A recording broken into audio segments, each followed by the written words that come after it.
couple weeks ago, I was very generously invited by a film producer for the film Mother Teresa, No Greater Love to attend a film premiere of that particular film here in Toronto, Ontario at Scotiabank Theatre, and I couldn't make it. So I ended up seeing the movie a couple days later on a Sunday at a local theater closer to my place in Bolton, Ontario, and I was completely blown away. It's an amazing, incredible film. And at the end of the movie, there's a pitch by one of the members of the Knights of Columbus to kind of invite people to promote the film in any way they could. And so basically, that's what I'm doing right now. This is my sell job on behalf of the Knights of Columbus to invite everyone everywhere to kind of see this amazing, beautiful film.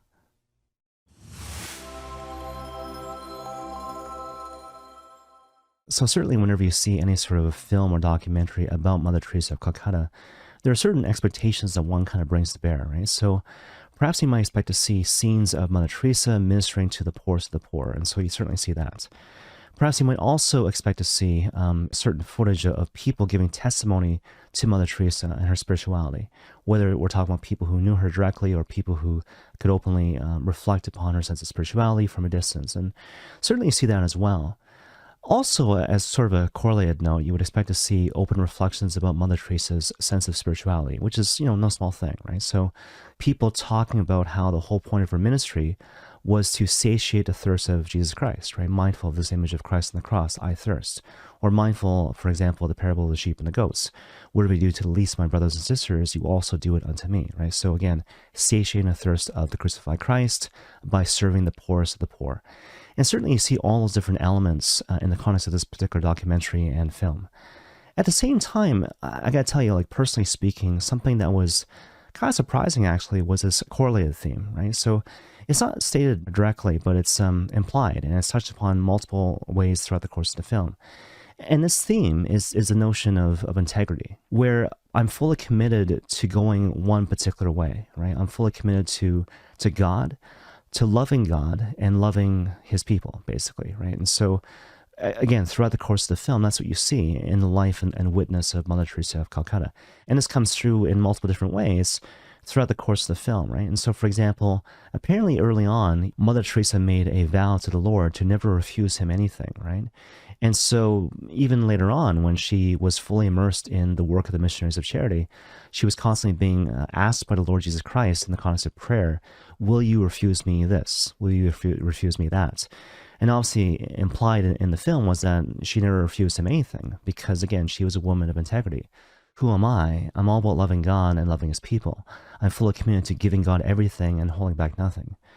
You also see this theme touched upon in the context of a quote given by John Paul II. And this is referred to by this great writer named George Weigel, who did John Paul II's biography, right? So just to kind of paraphrase, John Paul the Great apparently talked about witnesses versus teachers, right? And so he said basically that the world doesn't really want teachers, the world wants witnesses.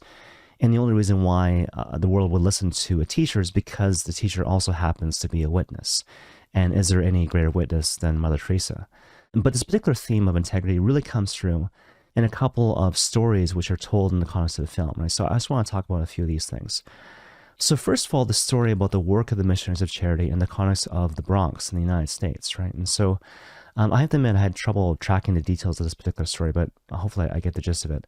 But basically, as far as I can gather, the Missionaries of Charity were doing great work in the context of the Bronx when they found themselves in the midst of gang warfare. As a result of which, there's one particular gang which was shooting at them, shooting at this particular door even, right? And so it got to the point where Mother Teresa came to visit her sisters. And as you might imagine, the great expectation on the part of the sisters was that Mother Teresa would say, okay, come back home, it's too dangerous, it's too violent, the whole 9 yards. But she didn't, right? But instead, Mother Teresa said, well, look, just take me to the place where they're shooting us. And so they took her to this particular door, and she met this, I guess, gang leader. And he was, the way he was described, he seemed very kind of aggressive and bold and confident. And he said to her, like, look, we don't want you here, basically, because we have really important business to do here.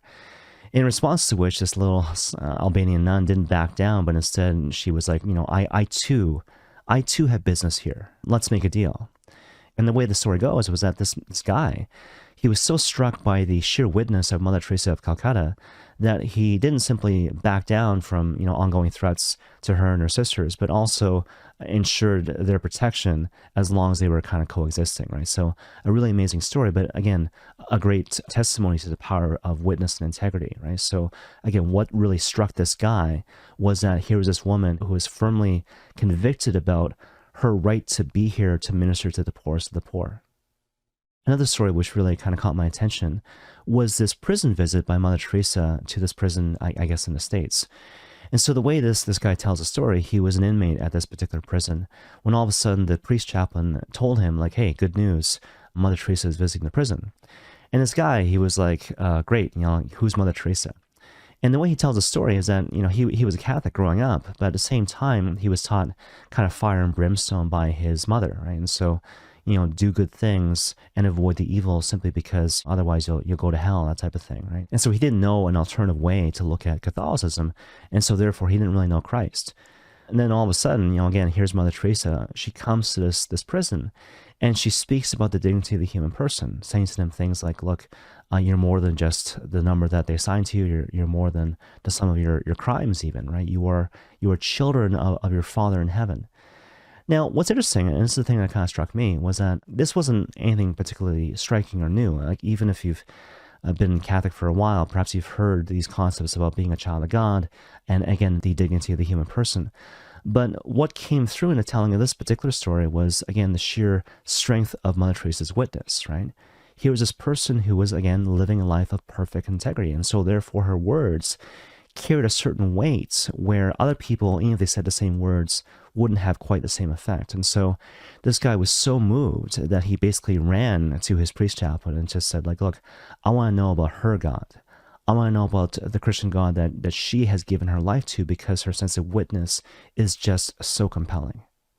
But that brings us to the third and final example I want to raise, and this involves this great miracle which ultimately led to the canonization of Mother Teresa of Calcutta.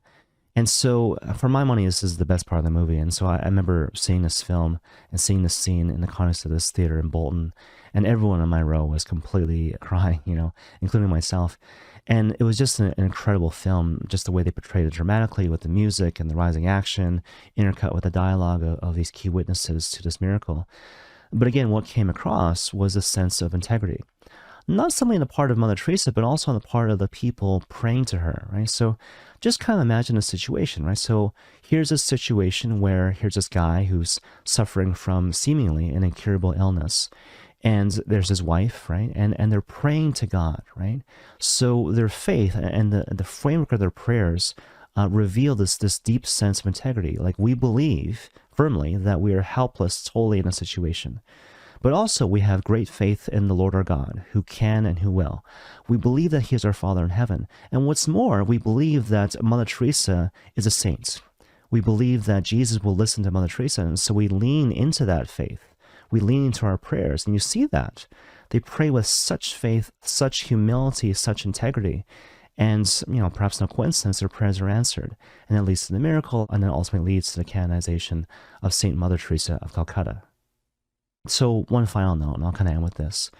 So maybe you're watching this particular reflection, or maybe you've seen ads with regards to this movie, and you're a little bit skeptical, in the sense of perhaps being a Catholic who's been on the fence, or perhaps you're not even Catholic at all. I want to urge you still to see this movie, right? Because you can't argue with the results.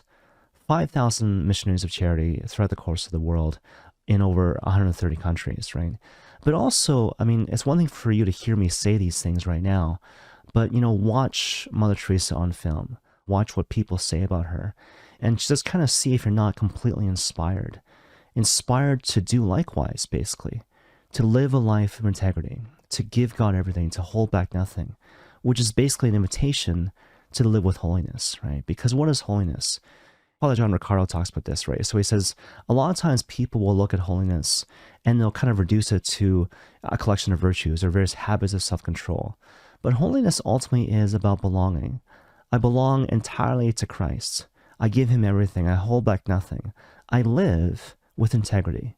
I live with a striking sense of witness, which compels not just the people around me, but potentially the entire world. And this was Saint Mother Teresa of Calcutta.